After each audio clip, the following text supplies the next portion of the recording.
मियां Waheed Ahmed coordinator governor Punjab को joint secretary central Punjab बनने पर Mian Ali Akbar coordinator UC03 Shoaib Iqbal youth wing ने अपने इलाके मुस्लिम कॉलोनी में एक तकरीब का इनेकाद किया।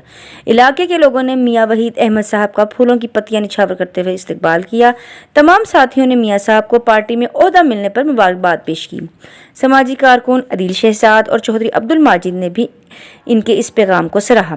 इस प्रोग्राम के लिए तावन किया है शाहीन ट्रेडर्स पाकिस्तान ने। बेरी का 100% खालिस और कुदरती शहद दस्तयाब है। इसके अलावा असील मुर्गों, देसी मुर्गों, टर्किश मुर्गियों, बटेर, खरगोश और सफ़ेद चकोर का आला क्वालिटी का गोश्त दस्तयाब है। इसके अलावा फिटनेस टॉनिक भी दस्तयाब है। अपने नन्हे मुन्ने बच्चों को बाजार की गोलियों टॉफ़ी की बजाय खालिस शहद खाने की आदत अभी डालें। इससे इनकी सेहत अच्छी होगी और जिस्म में क़ुव्वत मुदाफ़त ज़्यादा होगी और वो कम बीमार होंगे। आजमाइश शर्त है। मंजानिब अबू खालिद जांबाज, chief executive Shaheen traders Pakistan. Mobile number 032347878770। देखते रहिए उड़ान न्यूज़।